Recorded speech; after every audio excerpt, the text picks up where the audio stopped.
নমস্কার, জয়িতা জীবনধারার আরো একটা পর্বে স্বাগত। কেমন আছো তোমরা? আশা করি ভালোই আছো। আজ তো জন্মাষ্টমী, ভালো তো থাকতেই হবে। কেননা আজ আমি গোপালের কাছে একটা কথাই বলবো, সব মায়ের গোপাল যেন ভালো থাকে, তার সঙ্গে সঙ্গে আমার গোপালও যেন ভালো থাকে। আজ শুধু জন্মাষ্টমী নয়, আজ বাবা লোকনাথেরও জন্মদিন। তো আজ একটু কিছু আয়োজন করেছি পুজোর। প্রথমে ভেবেছিলাম কি জানো তো, এবার হয়তো পুজো করতে পারবো না, কেননা শরীর খারাপ থাকলে ওষুধ খেলে শরীর ঠিক হয়ে যায়, কিন্তু মন যদি খারাপ থাকে না, তাহলে কোনো ওষুধেই কিন্তু মন ঠিক হয় না। তো আমি ভেবেইছিলাম এবার হয়তো আমার কাছ থেকে পুজো নেওয়ার আর ইচ্ছে নেই বাবা লোকনাথ বা গোপালের, কিন্তু ঠিকঠাক সময় দেখলাম ঠিক হয়ে গেছে মন। একটা প্রবলেম হয়েছিল, সেই সলভ হয়ে গেছে। তো যাই হোক, বাবা লোকনাথ আমার বাড়িতে পুজো নেবে, এটাই তার হয়তো মনের ইচ্ছে, বা গোপালেরও তাই। কেননা আমার গোপাল আছে তো অনেক দূরে আমার থেকে, সেই জন্যে ওরা নিশ্চয়ই আমার কাছ থেকে পুজো নেবে বলেই আমার মন ঠিকঠাক হয়ে গেছে। আর যেই প্রবলেমটা হয়েছিল তার সলভ হয়ে গেছে। তো আজ সারাদিন কি কি করলাম সেগুলো তো তোমাদের দেখাবো। একটু পরেই আমি পুজোয় বসবো। দেখো, আমি শাড়ি টাড়ি পরে একেবারে রেডি হয়ে গেছি। আর এই যে চৈতালি এসে দাঁড়িয়ে আছে। চৈতালিকে তো সবাই চেনো, একসঙ্গে আমরা বেড়াতে যাই, ঘুরতে যাই। তো চৈতালি না হলে তো হবেই না। এসেই বলছে যে কি কাজ করবো। আমি কিচ্ছু কাজ করার দরকার নেই, তুমি থাকো, আমায় সঙ্গ দাও, তাহলেই হবে। তো ঠিক আছে, আছি তোমাদের সঙ্গে, তোমরাও থাকো। ভোগের খিচুড়ি বানানোর জন্য সোনামুগ ডালকে প্রথমে ভেজে নিতে হবে। খুব পুড়িয়ে ভাজলে কিন্তু খিচুড়ির স্বাদ একেবারেই বাজে হয়ে যায়। এটা তোমরা সবাই জানো। সোনালি বাদামি করে ভেজে আমি জলের মধ্যে ঢেলে দিলাম, কেননা এখন প্রচণ্ড গরম। এর মধ্যেই কিন্তু আমি গোবিন্দভোগ চালগুলোকেও ভিজিয়ে রাখবো। মোটামুটি ঠান্ডা হয়ে গেলে, মানে হাতে সইতে পারবো এরকম ঠান্ডা হয়ে গেলে, তখন চটকে চটকে ধুয়ে 4-5 বার করে ধুতে হবে, যতক্ষণ না পরিষ্কার জল আসছে। তারপরে সেইটা আধ ঘন্টা মতো আরও ভিজিয়ে রেখে তারপরে কিন্তু খিচুড়ি রান্না হবে। এইভাবে একবার করে দেখো, দেখবে খুব ভালো হয়। এবার ভোগের লাবড়া আমি বানিয়েছিলাম অনেক রকম সবজি দিয়ে, তার মধ্যে আলু, পটল, মূলো, কুমড়ো, বেগুন, পালং শাক, ছোলা, অনেক কিছুই ছিল, বাদাম ছিল, আর ছিল ভাজা মশলার গুঁড়ো, যেটা একদম একটা গুরুত্বপূর্ণ টিপস বলা যেতে পারে। তারপরে ছিল এক মুঠো ধনেপাতা, আর গরম মশলা গুঁড়ো, ঘি, একটু মিষ্টি, আর একটা ভীষণ দরকারি উপকরণ, সেটা হলো পনির।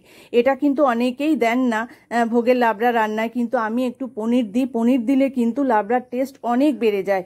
আমার কথা শুনে একবার তোমরা ভোগের লাবড়াতে পনির দিয়ে দেখো, দেখবে টেস্ট কিন্তু অনেক আলাদা রকম হয়, আর অনেক খেতে ভালো লাগে।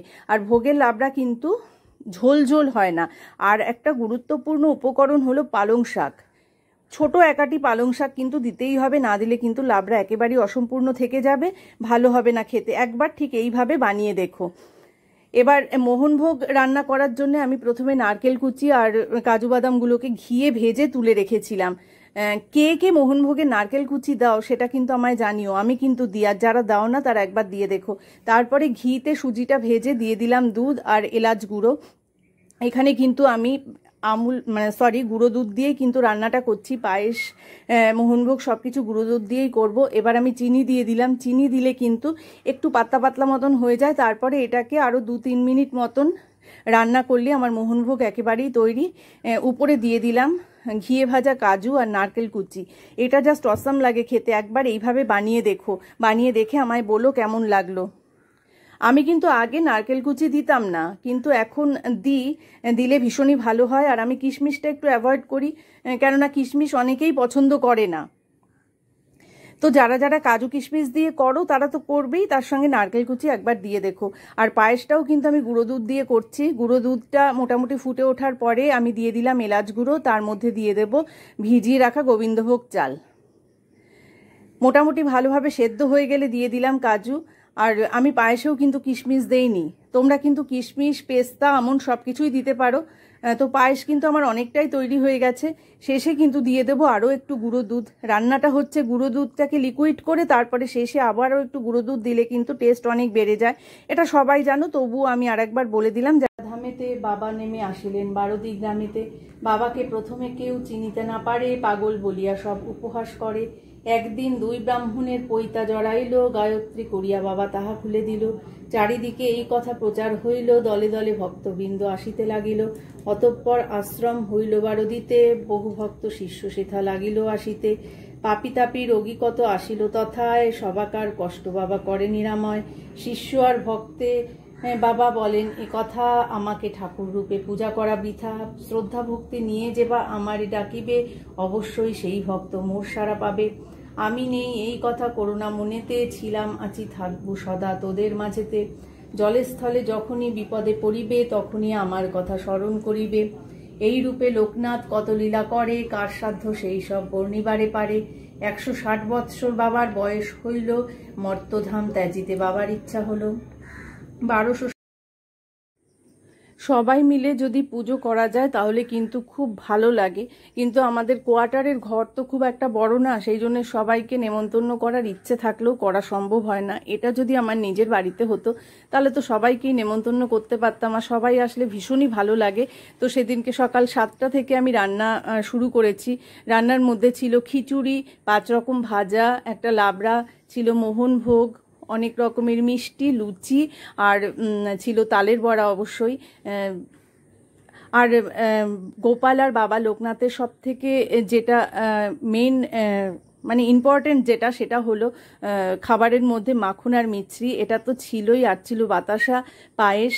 আর এখানে একটা কথা অবশ্যই বলতে হয়, আমি সমস্ত রান্নাবান্না করেছি, কিন্তু লুচির আটা মাখা থেকে, বেলা থেকে, ভাজা থেকে সবই কিন্তু তোমাদের দাদাই করেছে। ওটা আমার ভিডিও করে রাখার ইচ্ছে ছিল, কিন্তু উনি ওটা রাজি হননি, সেই জন্য করা সম্ভব হয়নি। আর এখানে কিছু গোটা ফল দিয়েছি, গোটা ফল। আর যখন মানুষ আসবে বা মানুষকে যখন দেব খেতে প্রসাদ, তখন আমি ফল কেটে কেটে দেবো, এটাই ছিল মানে পরিকল্পনা। তো সেই মতনই আমি দিয়েছিলাম। এবার কোয়ার্টারে সবার ঘরে ঘরে প্রসাদ বেড়ে আমি দিয়ে এসেছি, যাতে তারা ভালোভাবে খেতে পারে। ওই যে বললাম, কোয়ার্টারের ঘরগুলো যদি একটু বড় হতো তো সবাইকেই নেমন্তন্ন করতে পারতাম, আসতো, খুব ভালোই লাগতো। কিন্তু এখানে সেটা সম্ভব হয়নি। এই যে নরেন্দাকে দেখা যাচ্ছে, নীল কালো গেঞ্জি পরা নরেন্দা আমাদের মানে দোতলায় থাকে, তো ওর বউ ছিল না, সেই জন্য ওকে বললাম বাড়িতে আসতে, যে আপনি একা রয়েছেন, এসে প্রসাদ নেবেন। তো ওর বউ থাকলেও খুব ভালো হতো, কিছু করার নেই। আর সুব্রতদা, চৈতালি তো আছেই, ওদের ছাড়া তো কোনো কাজই সম্পূর্ণ হয় না। তো খুব ভালোভাবে সুষ্ঠুভাবে পুজো করেছি। মনে এটাই আমার আনন্দ লাগছে যে প্রথমে ভেবেছিলাম পুজো হয়তো করতে পারবো না, কিন্তু শেষ অবধি পুজোটা করতে পারলাম। তো এখানে আমি 3 জনকে খেতে দিয়েছি। প্রথমে লুচি, ফল, তারপরে মিষ্টি, সুজি, এগুলো দিয়ে খাচ্ছে। পরে খিচুড়ি খাবে, খিচুড়ি, তরকারি, পায়েস, তারপরে ভাজা, ওগুলো শেষে খাবে। তো সবাই খাওয়ার প্রশংসাই করলো যে প্রসাদ নাকি খেতে ভালো হয়েছে। কিন্তু এক্ষেত্রে একটা কথা বলে রাখি, ভোগের খিচুড়িটা কিন্তু ভালো হয়নি, আমার কাছে একদমই ভালো লাগেনি, কেননা জল একটু বেশি পড়ে গেছিল। অতটা সব খাওয়া দাওয়া কমপ্লিট হলো, সবাই মোটামুটি খেয়ে বাড়ি চলে গেছে। এখন শুধু রয়েছি আমি আর চৈতালি। এই যে খুব সুন্দর হয়েছে। আর ওই যে সুব্রতদা, আর দেখো এইদিকে ওরা রয়েছে। ওই যে সুব্রতদা, তোমাদের দাদা বসে বসে গল্প করছে।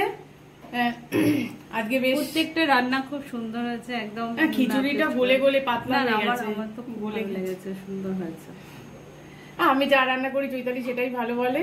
তো যাই হোক, ঠাকুরের প্রসাদ আপনি পুরো না টেস্ট করে করেছেন। হ্যাঁ, সেটা একটা সমস্যা হয়, কেননা নুন আর মিষ্টিটা কিন্তু একটু প্রবলেম করে। এত বছর ধরে রান্না করছি, তবুও টেস্ট না করে নুন টুন সবই ঠিক হয়েছিল, কিন্তু শুধু একটু গলে গেছিল, না একটু পাতলা হয়ে গেছিল খিচুড়িটা।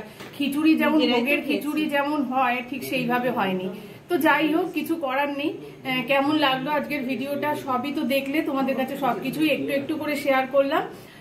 ভালো লাগলে একটা লাইক করে পাশে থেকো, আর যারা প্রথম থেকে আমার পাশে আছো তাদের তো অসংখ্য শুভেচ্ছা, ভালোবাসা, ধন্যবাদ। আর যারা আমার ভিডিও দেখো অথচ সাবস্ক্রাইব করোনি, তাদের কাছে অনুরোধ রইল চ্যানেলটা সাবস্ক্রাইব করে পাশে থাকবার। খুব ভালো থেকো, সুস্থ থেকো, সুন্দর থেকো, আর অবশ্যই আমার সাথে থেকো। আবার দেখা হবে পরবর্তী ভিডিওতে। আজ এখন আসি, হ্যাঁ এখন আমাদের একটু বিশ্রাম নিতে হবে, সেই ভোরবেলা ওঠা সেই থেকে চলছে। এখন কি বিশ্রাম নেবো, আমি আর চৈতালি শুধু গল্প করবো। ঠিক আছে, এখন আসি, পরে আবার দেখা হবে।